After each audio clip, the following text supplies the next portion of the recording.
गांव में फसल काटने का सीजन आने वाला है। किसान अपने खेतों में रखवाली के लिए मचान बनाने में जुट गए। रामू भी अपने खेत में ऐसे ही एक मचान बना रहा है। तभी बगल के किसान भीमा की नजर उसकी मचान पे पड़ी। ए रामू, बाकी सबकी मचान तो 4 डंडों पे है, ये फालतू के डंडे लगा के कार डिजाइन बना रहे हो। अरे वो भैंसा बबलू पगला गया है, कहीं हमार मचान ना तोड़ दे, इसलिए थोड़ा मजबूत बना रहा हूँ। बीच में ई डंडा लगा देने से मचान कितनी ही मजबूत हुई जाएगी। अरे बहुत जगह देखे हैं हम, ऐसे ही बनाते हैं ब्रिज और टावर, इसलिए सोचा हम भी ऐसे ही बना दें। देखे तो मान लिए, ऐसे ही नहीं माने, थोड़ा दिमाग भी लगाए हैं। अब वजन से लगने वाला फोर्स ज्यादा डंडों पे डिस्ट्रीब्यूट होगा तो मचान टूटेगी नहीं। अरे वजन की दिक्कत है तो हमारी तरह ऐसे मोटे डंडे लगाता, ये पतले पतले डंडों से का ही होगा। बड़े आए इंजीनियर। रामू ने अपनी मचान बना ली और दोनों पहरा देने लगे। आधी रात में एक आवाज गूंजी,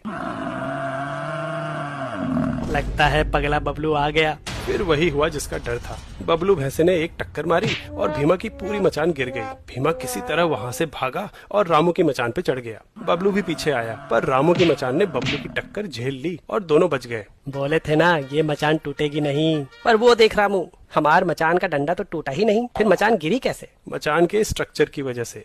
अगर किसी स्ट्रक्चर पे फोर्स लगाओ तो उसकी साइड्स डिफॉर्म होने की कोशिश करती हैं, और इस डिफॉर्मेशन की वजह से स्ट्रक्चर के जॉइंट्स और बीम्स, जो कि यहाँ लकड़ी है, एक अपोजिंग फोर्स जनरेट करते हैं। जब तक अप्लाइड फोर्स इतनी ज्यादा ना हो जाए कि जॉइंट्स या बीम्स में से कोई टूट जाए, तब तक स्ट्रक्चर स्टेबल होगा। सभी ज्योमेट्रिक शेप्स में ट्रायंगल सबसे स्टेबल स्ट्रक्चर प्रदान करता है। इसको एक उदाहरण से समझते हैं। अगर फिक्स लेंथ की साइड्स लें और इन्हें जोड़ के एक ट्रायंगल और एक स्क्वायर बना लें, तो फिक्स लेंथ के लिए ट्रायंगल तो एक ही बनेगा, लेकिन ये स्क्वायर रोम्बस में भी बदल सकता है। मतलब इसके लिए कई क्वाड्रिलेटरल शेप्स पॉसिबल हैं। अगर ट्रायंगल को डिफॉर्म करने की कोशिश करो तो जो अपोजिंग फोर्स आएगी वो इसकी साइड से आएंगी। मतलब अगर जॉइंट्स आपस में मूव करने के लिए फ्री हैं, तब भी साइड्स के टूटे बिना ट्रायंगल चेंज नहीं होगा। और इसलिए ट्रायंगुलर स्ट्रक्चर की स्ट्रेंथ इन लकड़ियों की स्ट्रेंथ पे सीधा डिपेंड करेगी। वहीं स्क्वायर शेप में ऐसा नहीं होता। एक्सटर्नल फोर्स लगने पे अगर इसके जॉइंट्स टूट के फ्री हो गए तो साइड्स की लेंथ चेंज किए बिना भी ये डिफॉर्म होके पैरेललोग्राम या रोम्बस बन जाएगा और आसानी से गिर जाएगा। मतलब यहाँ स्ट्रक्चर की स्ट्रेंथ लकड़ी के बजाय केवल जॉइंट्स की स्ट्रेंथ पे डिपेंड कर रही है, जो कि काफी कम